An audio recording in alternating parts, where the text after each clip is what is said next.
सातत्यानं प्रयत्न करूनही मानवाला सुखाची अनुभूती आजच्या बदललेल्या जीवनात का होत नाहीये, याचं चिंतन सध्या अत्यावश्यक ठरलंय. या संदर्भात एक दृष्टांत फारच उपयुक्त ठरू शकेल. राबिया नावाची एक सुफी संत होती. आपलं आयुष्य तिनं संपूर्ण आयुष्य खरं तर आपल्या परिसरातल्या सर्वांना मार्गदर्शन करण्यासाठीच व्यतीत केलं होतं. अर्थात अन्य सर्व संतांना आलेला अनुभव तिनेही घेतला होता. लोक कीर्तन आणि प्रवचन मन लावून ऐकतात. कीर्तनकार आणि प्रवचनकार यांची मुक्त कंठानं प्रशंसाही करतात. मात्र संतांच्या वचनानुसार प्रत्यक्ष जीवनात आचरण मात्र त्यांच्याकडून काही घडत नाही. राबियाला देखील नेमकी याचीच खंत वाटत होती. या जगात कुणीही मुळात दुःखी नाही.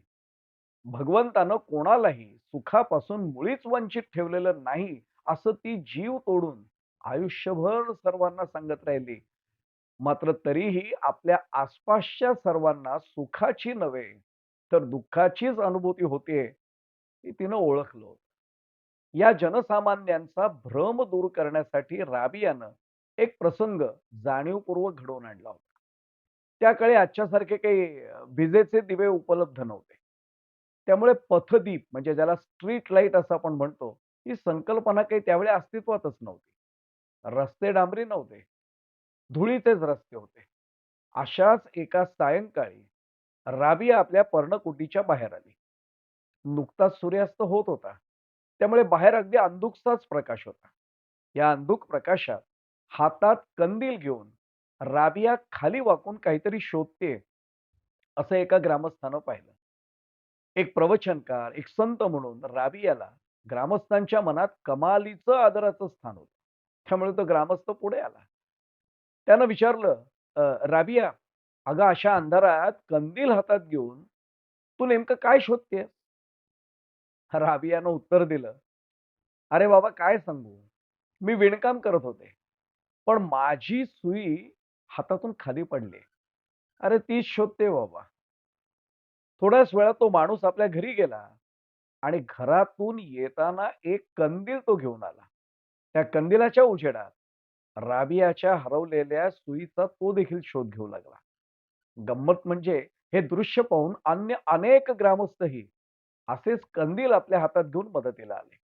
मात्र बराच वेळ शोध घेऊनही सुई काही सापडेना. सर्वांची खाली वाकून वाकून कंबर मात्र दुखायला लागली. अखेर त्या पहिल्या ग्रामस्थानं राबियाला विचारलं, "राबिया, तू थोडं जरा नीट आठवून पहा ना. अगं विणकाम तू नेमकं कुठे करत होतीस? म्हणजे ठिकाण आपल्याला एकदा नक्की कळलं, की आपल्याला सुईचा शोध अगदी नेमकेपणानं घेता येऊ शकेल." त्यावर ते राबिया हसली. ती म्हणाली, "अरे बाबा, यात आठवण्यासारखं काय आहे? मी माझ्या झोपडीच्या आत विणकाम करत होते. म्हणजे ती सुई माझ्या हातातून झोपडीच्या आतच पडलेली असणार." हे उत्तर ऐकल्यावर सर्व ग्रामस्थ अक्षरशः वैतागले. एका सुरात ते राबियाला म्हणाले, "अगं कमाल आहे राबिया. तुला एवढी साधी गोष्ट कळत नाही. अगं सुई आत पडलीये आणि तू मात्र तिचा शोध बाहेर घेतेस. अगं अशानं ती कधीच सापडणार नाही बरं का." हे उत्तर ऐकताच राबिया अत्यंत मोठ्याने हसली.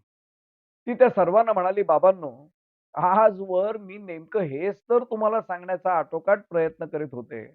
अरे सुख आतच आहे. पण तुम्ही मात्र आयुष्यभर त्या सुखाचा शोध बाहेर घेत फिरताय. मग आयुष्यभर प्रयत्न करूनही तुम्हाला त्या सुखाचा शोध आजवर म्हणूनच कधी लागलेला नाहीये. बाबांनो, अरे निदान आता तरी या निमित्तानं हे नीट लक्षात घ्या." खरं सांगू सज्जनो, आपलं नेमकं यापेक्षा काय वेगळं आहे? यापेक्षा आपलं काहीच वेगळं नाहीये. सुख खरं तर आपल्याच जवळ आहे. "तुझे आहे तुझं पाशी परी तू जागा चुकलाशी तुकोबराय" म्हणलेच आहेत. आपण मात्र या सुखाकडे दुर्लक्ष करून आयुष्यभर अत्यंत चुकीच्या पत्त्यावर सुखाचा शोध घेत फिरत राहिलोय. आणि म्हणूनच "तुझे आहे तुझं पाशी परी तू जागा चुकलाशी" अशीच आपली नेमकी अवस्था झाली. वास्तविक पाहता आपल्या आयुष्यात सुखाचे अनेक क्षण येऊनही आपल्या हातातून ते निसटून जातात. ख्यातनाम साहित्यिक वि. स. खांडेकर यांनी सुखाचा शोध या आपल्या ललित लेखातून नेमकी याचीच जाणीव आपल्याला करून दिली होती. एकदा हे नीट कळलं, की सुखी होणं नक्कीच सोपं आहे. हे आपल्याला सहजपणे कळू शकेल, हे निश्चित.